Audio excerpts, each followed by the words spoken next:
রাজ্যে প্রায় 26,000 শিক্ষক শিক্ষিকা এবং অশিক্ষক কর্মীদের চাকরি বাতিলের জন্য মুখ্যমন্ত্রীর পদত্যাগের দাবিতে রায়গঞ্জে আন্দোলনে নামলো এবিভিপি। শুক্রবার দুপুরে এবিভিপির পক্ষ থেকে জেলা শিক্ষা ভবন অভিযান করা হয়। এদিন রায়গঞ্জের কর্ণজোড়া বাস স্ট্যান্ড থেকে শুরু হয় এবিভিপির মিছিল। জেলা শিক্ষা ভবনের সামনে গিয়ে মিছিল শেষ হয়। কোনো রকম অপ্রীতিকর ঘটনা এড়াতে সেখানে মোতায়েন ছিল বিশাল পুলিশ বাহিনী। এদিন পুলিশের সামনে গিয়ে হাওয়াই চটি এবং সবুজ চুড়ি হাতে নিয়ে তীব্র বিক্ষোভ দেখান এবিভিপি নেতৃত্ব। পুলিশ কর্মীদের ওপর ফুল ছিটিয়ে সম্বর্ধনা প্রদান করা হয়। পুলিশের সাথে শুরু হয় ধস্তাধস্তি। এই কর্মসূচিতে নেতৃত্ব দেন এবিভিপির কেন্দ্রীয় কার্য সমিতির সদস্য শুভব্রত অধিকারী। তিনি বলেন, রাজ্যে 26,000 চাকরি বাতিলের জন্য দায়ী একমাত্র মুখ্যমন্ত্রী, তাই মুখ্যমন্ত্রীর পদত্যাগ চাই। এই দাবিতে শিক্ষা ভবন অভিযান।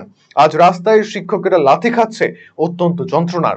পুলিশ গায়ের জোর দেখাচ্ছে, আমরা লড়াই করব। দেখুন, শিক্ষকরা আজকে পুলিশের লাঠি খাচ্ছে, ছাত্রই আমাদের দেখতে হচ্ছে। এই দৃশ্য যন্ত্রণা, এই দৃশ্য যাতে দেখতে না হয়, এই ঘটনার জন্য 26,000 চাকরি বাতিলের জন্য একমাত্র দায়ী মুখ্যমন্ত্রীর পদত্যাগের দাবিতে আজকে এবিভিপির ডিআই অফিস অভিযান। শিক্ষকরা লাঠি খাচ্ছে, ছাত্রই দেখতে হচ্ছে। এই নিদারুণ কষ্ট, এই যন্ত্রণা, এই যন্ত্রণার বিরুদ্ধে, এই যন্ত্রণা যাতে আমাদের সহ্য করতে না হয়, মুখ্যমন্ত্রীর পদত্যাগের দাবিতে এবিভিপির আজকে উত্তর দিনাজপুর জেলার ডিআই অফিস অভিযান। দলদাসত্বের প্রতীক সবুজ চুরি নয়, হাওয়াই চটিও দেখতে পাবেন। ঢোকার জন্য আমরা সর্বতভাবে চেষ্টা করব। পুলিশ গায়ের জোর দেখাচ্ছে, এখানকার আইসি আপনাদের চোখের সামনে দেখলেন, তিনি গায়ের জোর দেখাচ্ছেন। সুপ্রিম রায়ে চাকরি গিয়েছে প্রায় 26,000 শিক্ষকের। তার প্রতিবাদে আন্দোলনে নেমেছে এবিভিপির যারা ছাত্রছাত্রীরা রয়েছে তারা। এই মুহূর্তে দেখতে পাচ্ছেন রায়গঞ্জের শিক্ষা ভবনের সামনে সেই আন্দোলন চলছে। আমরা একটু সরাসরি কথা বলার চেষ্টা করবো এখানে যারা আন্দোলনে এসেছেন তাদের মধ্যে। দাদা, আজকে এখানে কি জন্য আসা আপনি?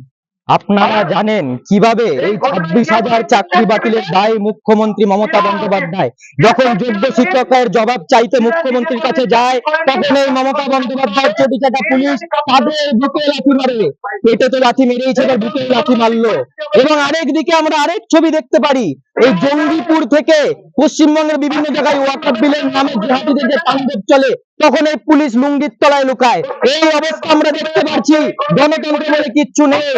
এই যে অবস্থা, আজকে আমরা এসেছিলাম জবাব চাইতে ডিএ অফিসে, কিন্তু পুলিশ গায়ের বল আমাদের দেখিয়েছে। আমরা চটি পুলিশকে উপহার দিলাম, পুলিশ সেই চটি গ্রহণ করেছে। আমরা সেই পুলিশকে ধন্যবাদ জানাতে চাই এবং স্পষ্ট বক্তব্য বলতে চাই, আমাদেরকে আজকে রায়গঞ্জে আটকালেন, আমরা আগামীকাল আবার আন্দোলন করব। রায়গঞ্জে আটকাবেন, শিলিগুড়িতে আন্দোলন করব, শিলিগুড়িতে আটকাবেন, কলকাতাতে করবো, চোপড়া থেকে কামদুমি, কোচবিহার থেকে কাকদ্বীপ, গোটা বাংলা তোলপাড় করে দেবে যতদিন না পর্যন্ত মমতা বন্দ্যোপাধ্যায় পদত্যাগ করছে। অখিল ভারতীয় বিদ্যার্থী পরিষদ লাগাতার আন্দোলন জারি রাখবে। আজকে আটকালেন, কালকে আবার রাজপথে নামবে। সাথে দেখলাম আমরা চুরিও নিয়ে এসেছিলেন এবং হচ্ছে পুলিশকে উদ্দেশ্য করে ফুলে তুললেন কেন? জনসমক্ষে আছে। এই পুলিশ শিক্ষকদের লাথি মারে, কিন্তু জঙ্গিদেরকে কিছু করতে পারে না। আমাদের রাজ্যের ভাইপো বলেছিল যখন নবান্ন অভিযান হয়েছিল বিরোধী দলের, তাদের নাকি কপালে গুলি করবে। কিন্তু যখন জঙ্গিপুর সহ পশ্চিমবঙ্গের বিভিন্ন জায়গায় ওয়াকফ বিলের প্রতিবাদে আন্দোলন হয়, তখন এই পুলিশ জেহাদিদের লুঙ্গির তলায় লুকায়। একটা কেস পর্যন্ত দেয় না। এবং ইমাম বলে পুলিশ দুটো লাঠি হয়তো মেরেছিল, বলেছিল যে লাঠি চার্জ কেন করলো পুলিশ। পুলিশ মনে হয় এই জেহাদিদেরকে গা ছুটতে দেবে, কিন্তু আরেকদিকে শিক্ষকদের লাঠি মারে, শিক্ষকদের পেটায়, এবং প্রতিবাদে যখন ছাত্র নামে ছাত্রদেরকে পেটায়। কমপ্লিট ডিক্টেটরশিপ চলছে। এই জন্য এই অপদার্থ পুলিশ প্রশাসনকে আমরা শ্রাবণ মাসে চুরি গিফট করে গেলাম। চুরি করে এই অপদার্থ পুলিশ বসে থাকবে। আমরা চটি নিয়ে এসেছিলাম চটি পুজো করার জন্য, সেই চুটি পুলিশ আমাদের কাছ থেকে গ্রহণ করেছে। সেই জন্য পুলিশকে অভিনন্দন জানিয়ে আমরা পৌঁছে দিলাম পুলিশের দিকে। আমরা, আপনারা আছেন, আমরাও আছি, আন্দোলন আমরা জারি রেখেছি। আমরা ভেতরে যাব, যদি না ঢুকতে দেয় আন্দোলন আরো বৃহত্তর হবে, জঙ্গি ছাত্র আন্দোলন হবে। এই তারা কিন্তু চাইছে যে তারা এখনো ভেতরে যাবে, সেই বিষয়ে তারা আশাবাদী।